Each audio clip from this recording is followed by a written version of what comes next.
Hello and welcome to episode 211 of First Geek 411. I'm your host, Cameron Franklin, and with me, as always, from the Great White North, Shanine. How are you doing? Doing pretty good. How's Canada life? Pretty toasty today. Nice. Emma is also with us. How are you doing? How is life in sunny California? Also roasty toasty, because it's California. I was out working in 100-degree weather today. Oh, dang. So, yeah, but I can't complain. Life is good. Are you wearing an Iron Man shirt? Mm-hmm. Nice. I've had this for years. I've had it since I think the second movie came out. Nice. I could only see like the top of the head, and I was like, I think that's what that is. I don't know what else it would be, but My best friend and I have matching shirts, and this is the matching shirt we have. Nice. It's the Iron Man. It glows in the dark. Nice. This week, as part of Nostalgia Month, we are recapping what all has happened in the month of June. And so we got video game announcements, we got movie announcements, and we got some TV announcements all to get through. And then we'll also be talking about next ambiguous timelines theme at the end of the episode. And so stay tuned for that. And if you want to find us, find out what that ambiguous theme is, or ambiguous timeline is, I guess technically, you can do that over on our social media where we are First Geek 411. You can also join our Discord server and shoot us a message at our email, 1stgeek411@gmail.com. You can watch live on Twitch, 6:45 Mountain Time, and be part of the post-show chats, and find the videos over on our YouTube. And then you can also go and check out that Redbubble store. Before we get into our recap, let's talk about what all we have been up to. Emma, why don't you start us off? I've been watching The Boys, been catching up on that very chaoticness, in more ways than none. Definitely not a kid's show. I'll just put it that way. Started yet another playthrough of Horizon Zero Dawn. Proud of you. Because, heck yeah. This one is on the hard setting. I don't remember what my previous playthrough was. But this playthrough, I'm kind of surprised, because I'm like, hard? I may have to jump this up a bit, because this isn't hard. And go to, like, ultra hard or whatever, because I'm just like, I know this game well enough to, like, be able to do all of the fancy things or whatever. But yeah, that's been a lot of fun. And then last week in D&D, we fought some witches, we defeated some witches, and we found the Eye of Vecna, and that was cool. And what'd you do with it? We hid it away in our bag of holding for reasons. Just in case. We are trying to figure out how to destroy it. But Mabel, my little retired garden gnome barbarian, her personality has become hitting and poking things with her quarterstaff. Just me walking up going, I'm going to rage and whack it with my stick. Because that's what I like to do. So, it's been a lot of fun playing my retired garden gnome barbarian. So, yeah, that's been my week. Nice. Shanine, what have you been up to? We have also been watching The Boys. Like Emma said, not a kid's show. Content warnings all over the place. But also so good. Loving seeing Jensen Ackles. Oh, yes. In a very different character than I'm used to seeing him as. But so good. We've also started the new season of Umbrella Academy. Also so good. How far are y'all? 3 or 4 episodes in. Somewhere around there. I'm maybe 10 seconds in. Yeah, it's great. Still obsessed with Klaus as Mhm. always. Klaus and Five really are the MVPs of that show. And I feel like every season has just reiterated that more and more. Yep. Pretty much. Yep. I've also got to play Wingspan twice this month, actually. So that was exciting. It was my first time trying it, and I did pretty good the first time and really bad the second time, but it's been fun both times. So finally understand all of the hype. This looks fun. Pretty. It is so pretty, very informative. It's all about birds. Lots That's cool. of fun facts. Lots of and fun facts. It's great. I like it. And the first part of our kind of prequel episode, I guess, for City on a Hill Gaming came out. Yeah, it was a fun little session. There were owls and foxes involved. So Ryan said he didn't even do that on purpose, but I claimed it for myself. Yeah, your branding just like ebbs into everything. Showed up right in there. Yeah.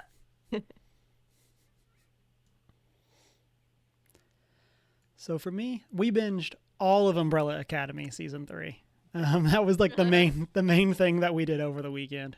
And so, Emma, I'm gonna really need to get for you to get to like the 10-minute mark of that first episode.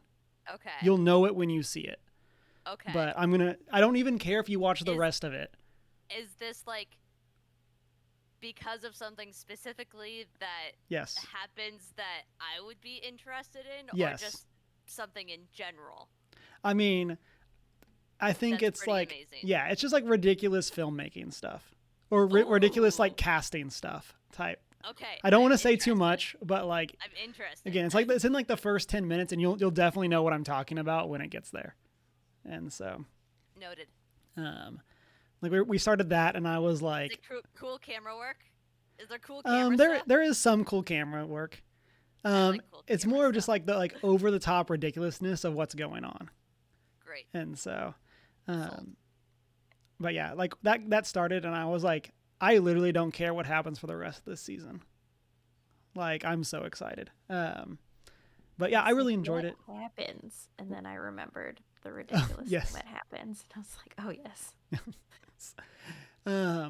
There's a whole lot of wait. Is this really what they're doing here? They made this choice. Oh man, it's so best good. The thing is, when you make a choice and it pays off, Yeah. then you know you're golden. Yeah. But yeah, as a whole, I really enjoyed this season.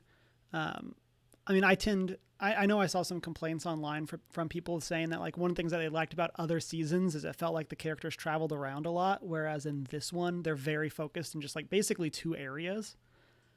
But I'm the person that really likes that. I like when you have like a really tight location series and it's like we're doing a lot here. Obviously, that can feel stale, but in general, I like that idea, and I feel like they pulled it off very well. I like the new characters. I like the twists, the turns, the time travel. Yeah, there's some really good Umbrella Academy Season 3. Then I also have beaten my first playthrough of Elden Ring.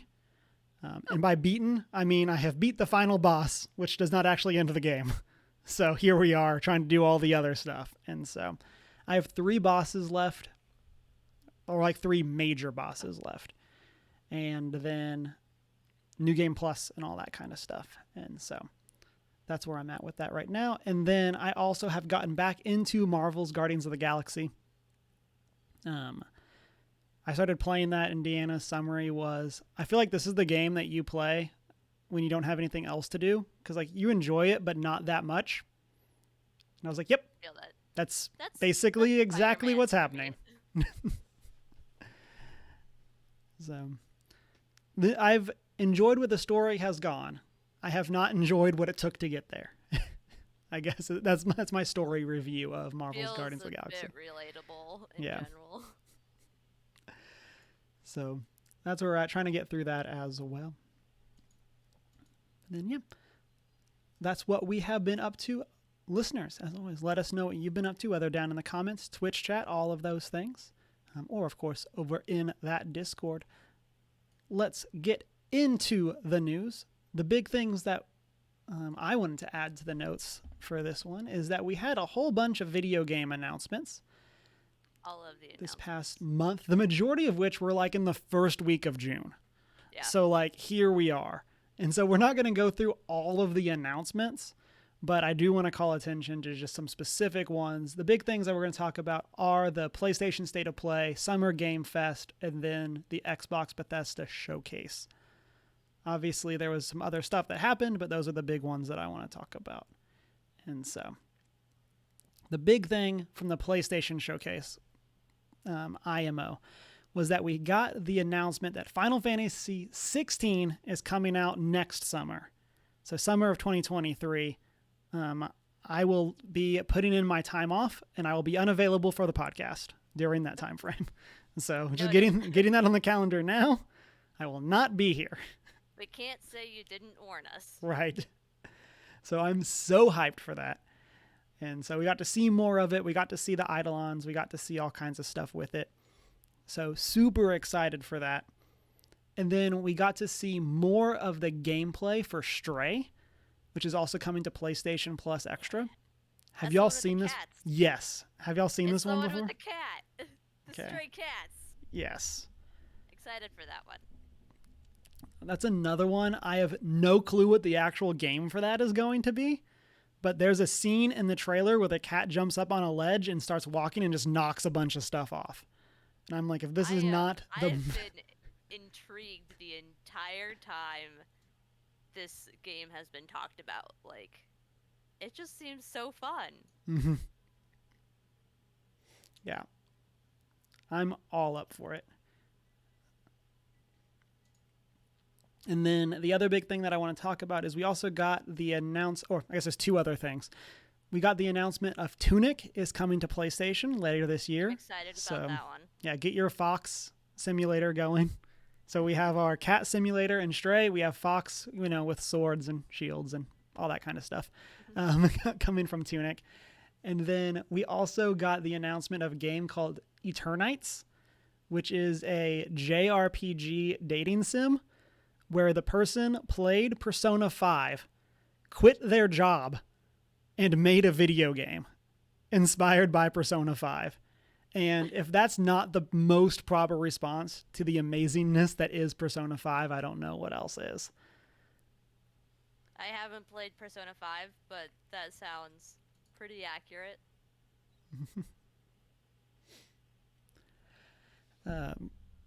Of those, and there's definitely more stuff announced, but of those, what are you most hyped for?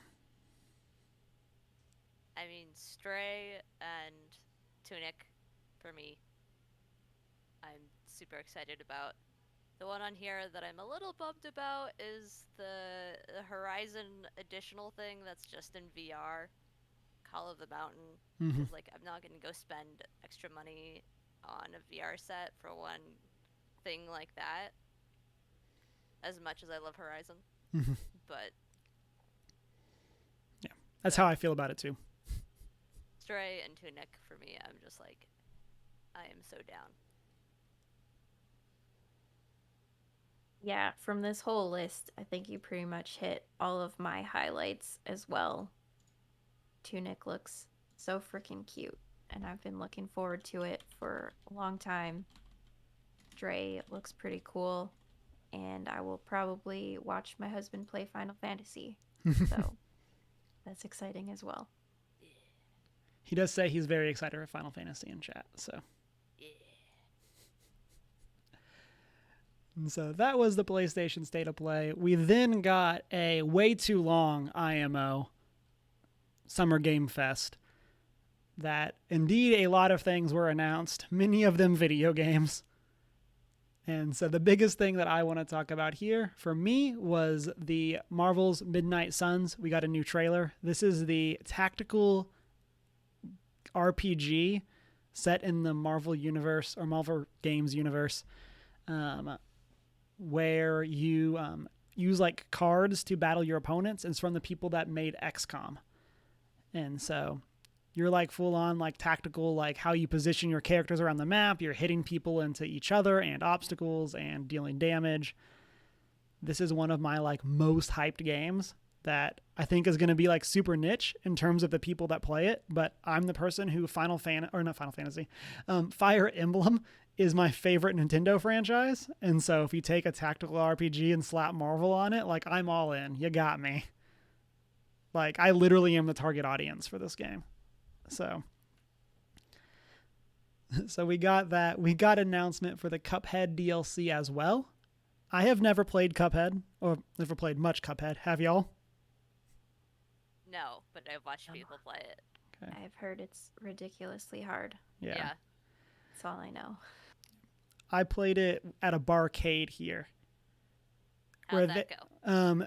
They had like emulated it, or it was like through a PC or something onto like joystick and buttons. And man, that button layout was not cooperating for me. Like, granted, I was like learning the game, and like that's probably that's literally the only time I've ever played it.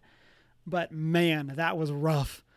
And so I don't know. Like, obviously, I had no clue what I was doing, but man, that was not the best like controller layout for me. Just in terms of like what I wanted to naturally do. But then we also got got some information about TMNT Shredder's Revenge, which is a side-scrolling brawler set in the Teenage Mutant Ninja Turtles universe. And so we got the announcement they were getting Casey Jones, and there have been requests in chat that we at some point play Shredder's Revenge as a podcast.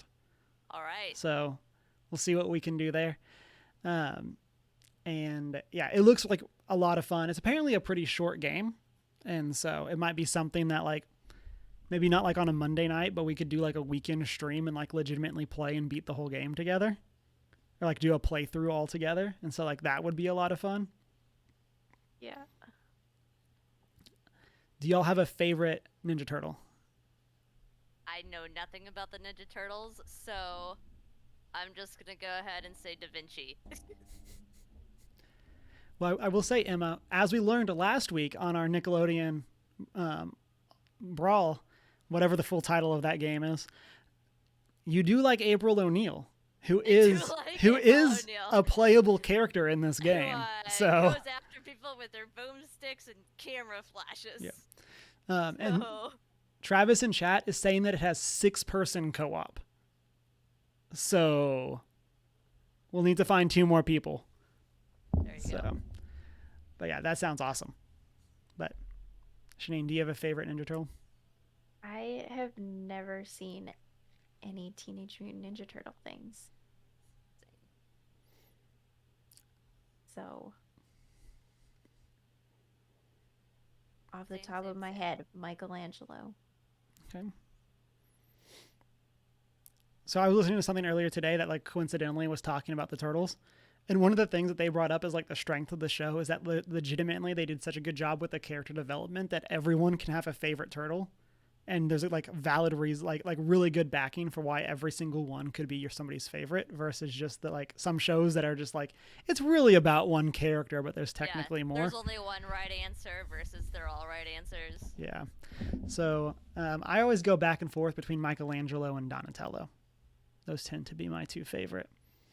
I definitely went through a Raphael phase, but no longer there.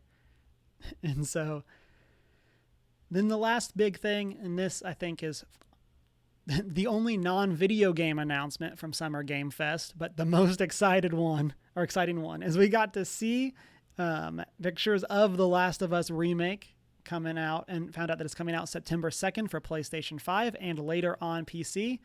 And then we found out that Troy Baker and Ashley Johnson will be appearing in the Last of Us HBO TV show. Guess who's excited about that? Me! Super hyped.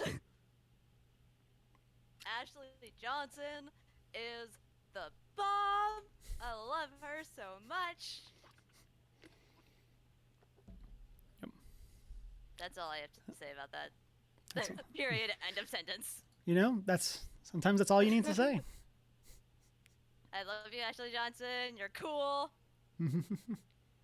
Let the record show. Shane, do you have any experience with The Last of Us? No, it's on my list of games to get to at some point. Okay. Well, this definitive edition may be the one for you. Yeah. But, yeah, cannot wait.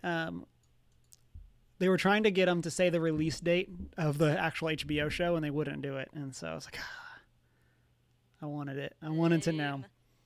But that was the big stuff from Summer Game Fest. There's a whole lot more, but there's a lot of horror games like across these showcases, and I was just like, I was scrolling through, and I just want to call out Layers of Fears because I really like the Layers of Fear video games, and I'm very excited to see that they're making another one. I did not know that this was a franchise. What is it about? It's like a horror franchise. The first one is you're kind of uncovering a painting and you're going through a house kind of uncovering clues to see what went wrong, basically. And your character is like slowly descending into madness, kind of. And then, the second one, you're on a boat that was like a movie set. Yeah.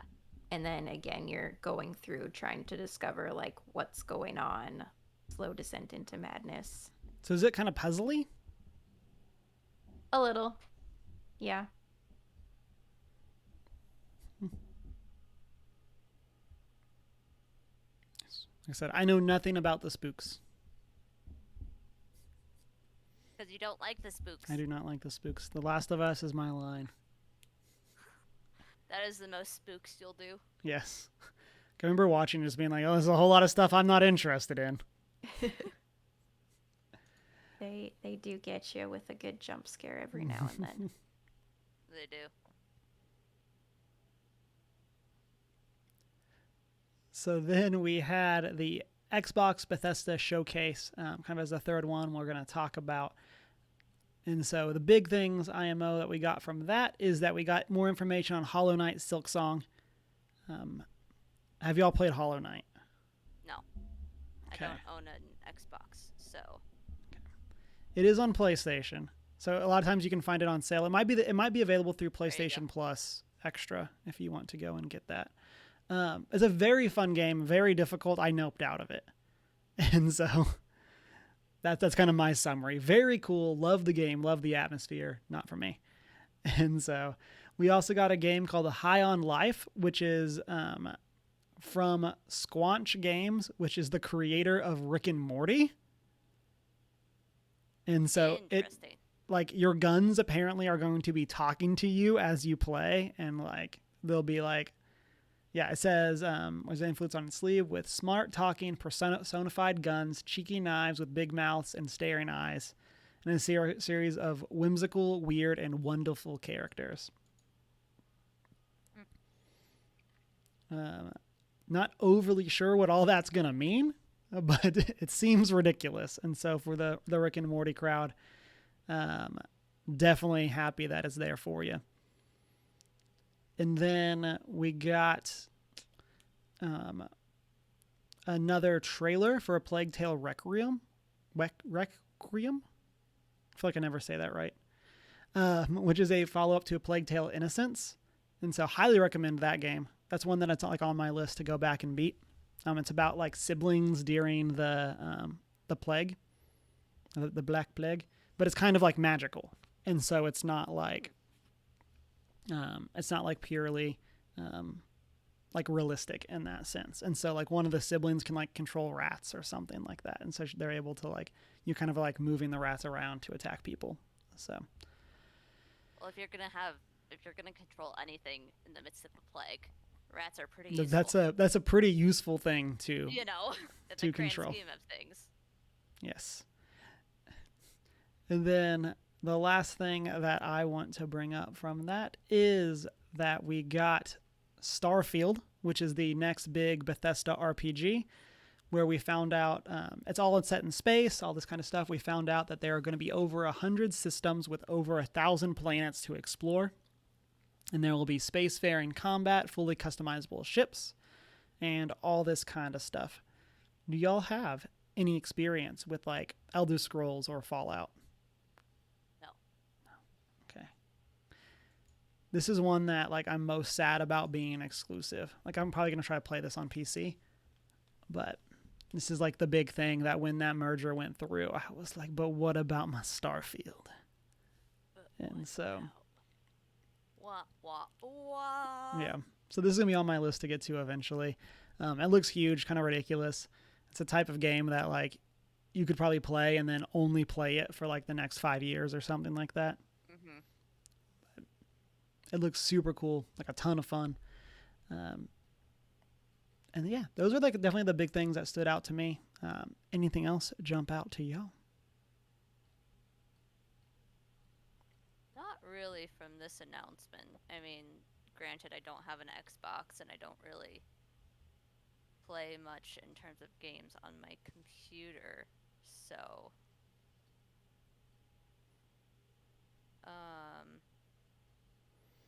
I mean, The Last Case of Benedict Fox looks kind of cool, but that's really, I can't really talk much on the rest of this. Mm-hmm.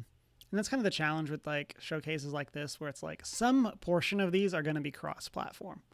Yeah. But it's just not always obvious, especially like looking at like recaps. They don't always call out what is actually going to be cross-platform and what isn't. Yeah. And so it definitely can trip you up. I know that that's kind of one of those things that gets me a lot. So, yeah. So those are the big pieces of gaming news that we got. And that bit was like June 2nd through June 12th. So we're looking at like some like basically as soon as the month started, we got hit with all of these big announcements. But Well, bam. bam. With that, let's jump into our movie news. And so, movie news. Emma, I believe you put this first one in chat. I did put that first one in chat. So, plus I share a name with this person. So, Emma Roberts has been cast in Madame Web. So, the latest Spider-Man movie in Sony's MCU, essentially Sony's universe. The Sony, movies. yeah, they are films. Sony Spider-Man. The Morbin So universe. It's not quite MCU, but it's not quite who knows what it is. But the movie also includes Dakota Johnson and Sydney Sweeney and a couple of other people. But it's an origin story for Madame Web, which is kind of cool. But because it's Sony and not MCU, like, who knows what's going to actually happen with it, and it's not really connected with that strand of things. But, you know, it's another A-lister attached to another Marvel movie, which is kind of cool. So yeah. I have a bone to pick with all of the Emmas in Hollywood. Same with all the Chris's in Hollywood. But how dare you? I'm trying to make a place for myself, okay? So I saw this announcement and I read Emma Watson. And I was like, here we go. And then I like clicked on it and it was not her, and then I was sad. So I'm sure Emma Roberts will also do fantastic. I don't know if I have specifically seen her in anything, but I got really hyped that they somehow got Emma Watson into this film. So, but yeah, looking through like Emma Roberts' big stuff, there's a lot of stuff that I haven't or I don't specifically recognize in terms of like. I was just gonna like she was in American Horror Story, which for obvious reasons I did not watch.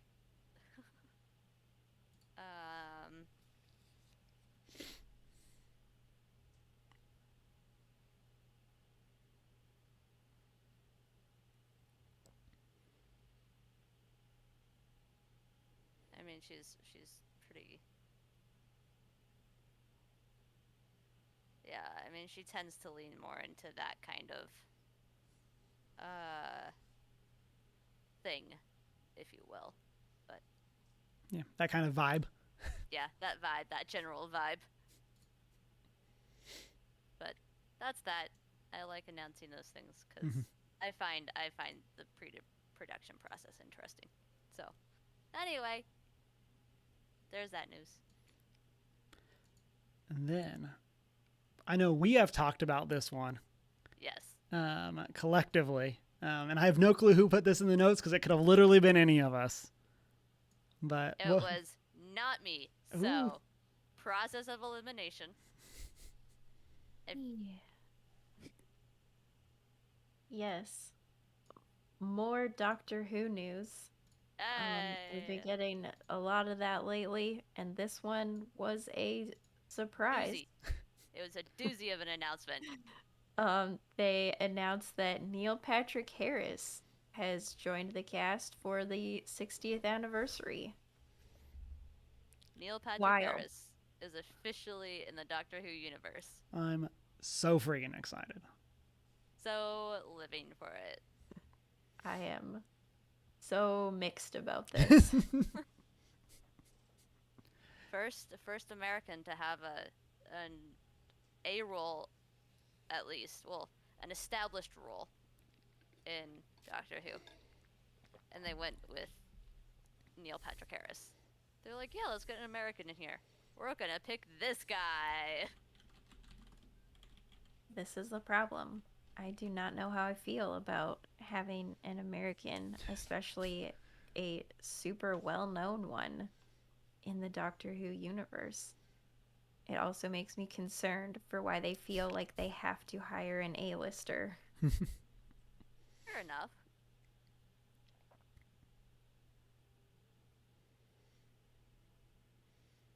Just have concerns. To be fair, so you know that episode with the big green glob guy and the lady whose face gets stuck in a slab of cement? Mm-hmm. I thought for the longest time. I cannot believe that I got that, but yes. That one of the lead characters in that was Neil Patrick Harris because he looked slightly similar in my brain to Neil Patrick Harris, and of course it wasn't. But I was like, it's the same guy, isn't it? Not. Newsflash. But the big green glob and the lady whose face got stuck in a slab of cement. Don't remember what episode that is, but isn't it like Love and Monsters or something? Yeah, it's that one. Yeah. Good job, Janine. Yeah. I don't know. I'm crazy hyped about this. I'm also way less invested. And so if this is awful, okay. But I'm over here fair. Put him in the anniversary. Have him be a companion. Let's see what this season can do.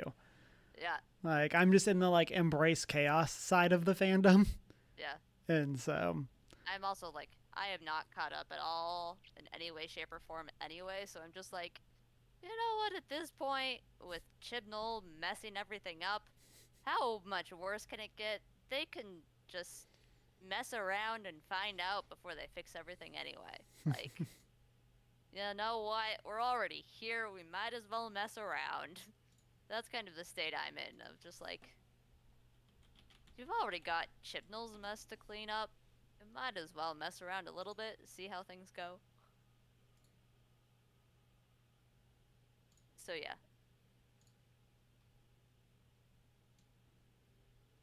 I've just been so disappointed for so long that I need it to be good. I've been hurt too many times. Too many times.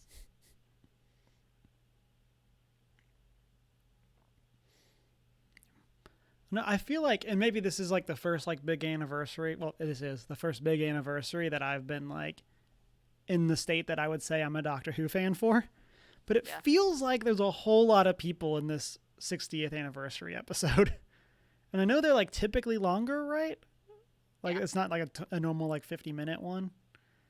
But it just feels like they've announced a whole bunch of new people. There's a whole bunch of returning people. I'm just like, it just seems like this is going to be a lot of chaos, which again, I enjoy. All But the chaos.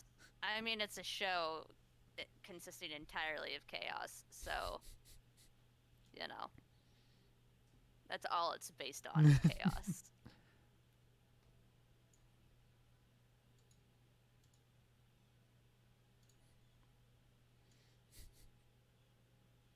and then we got one final news story for our recap.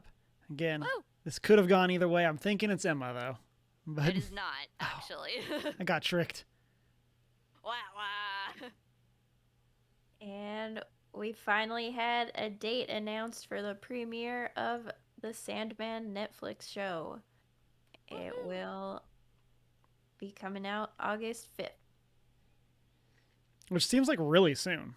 It is very soon. Yeah. I'm I so typically excited. forget to write news down when I see it, but this I'm very excited for because they've really pushed off telling us anything for such a long time when it comes to the Sandman. And I'm so excited for it to come out.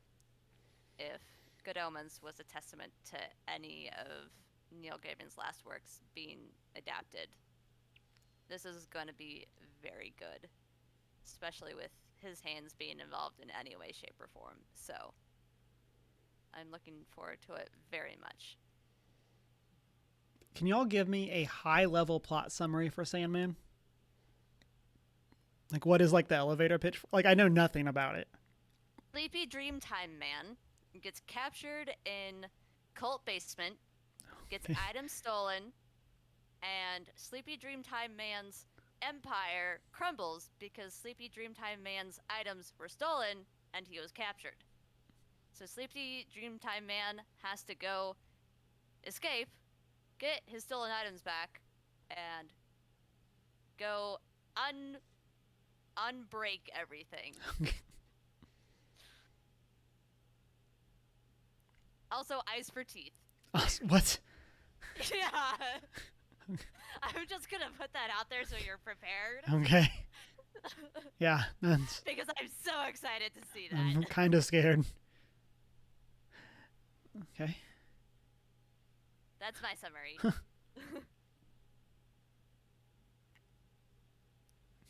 Shane, does that feel accurate? Yeah, pretty much. Sleepy Dreamtime Man gets captured. Items stolen. Must escape. Must get them back. So he can unbreak things. Step one, A lot of unbreak it. other fun characters along the way. Yes. Oh, yes. That's just a very brief Mhm. summary of what the heck Sandman is about. The real Sandman is the friends we made along the way. Oh, yes. You know it.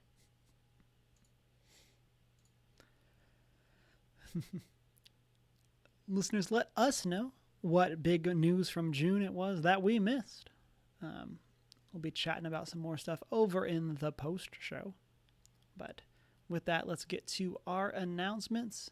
Any plans for streams this week?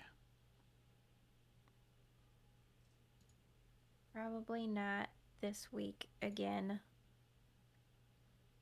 Just working out technical difficulties.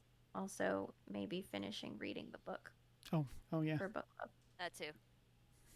I probably also will not be because I have a full day of work before book club, which I will be racing home to get to. So, Mm-hmm. I'm in the exact same boat, and so it turns out have not finished the book for book club, and so I will be. Fair, I'm pretty near the end, so. Yeah, I'm in the. I think I just passed page 200, so I am in I'm like the at third act. 2:30. Yeah. So. But yeah, so I won't be streaming. And then with the holiday, I would anticipate I will not be streaming this weekend, but we'll see.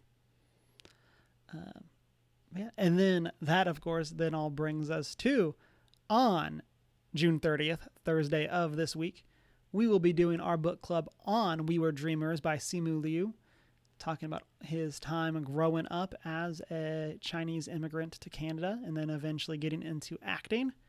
And so I have thoughts. All of the thoughts. And so, Some good, some bad, some neutral. yes. And so we'll be back Thursday night, 6:45 Mountain Time, to chat about that as our 21st book for book club. And so making big progress. I can safely say that I feel like with the exclusion of college, I feel like I have read more books in the past 20 months than in like any other 20 months before that. So Hard agree. Yeah. Again, like excluding ones I had to read for school. But this has been honestly a bigger motivator for me to actually finish a book than college itself. Not gonna lie. Because it's actually fun to talk about.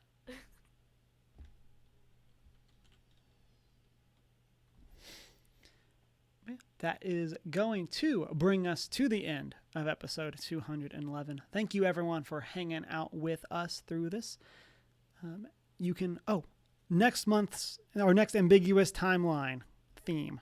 And so obviously with summer, with things being busy, this is going to be flexible. This may end up being our June or our July/August/ hopefully not into September theme.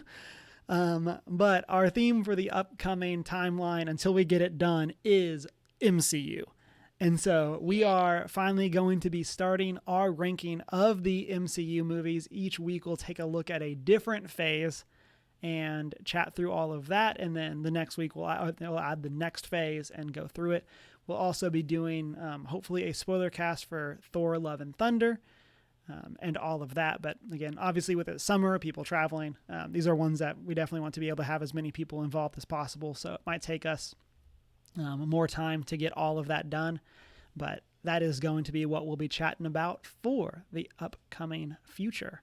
And then it's going to be exciting. I'm super interested in everyone's hot takes because I feel like there's going to be some for this. Yes. And so like someone's going to put something in S tier that definitely doesn't belong there. It's possibly going to be me. And then possibly. And then I don't know. I feel like there's going to be a whole I feel like all in all, we haven't had that many vetoes in our tier lists, and I feel like this time it's like I'm going to be shocked. Are coming out. Yeah. Like especially once we get to the later ones cuz like there's not that many movies in like phase 1. And really even into phase 2, there's not that many, relatively speaking. But once you get into like phase 3 and 4, there is so much there. And obviously we'll have Thor as part of our phase 4, but there will obviously be more stuff that'll come out after it. But like, there's so much in those chunks as those ones are going to be big ones.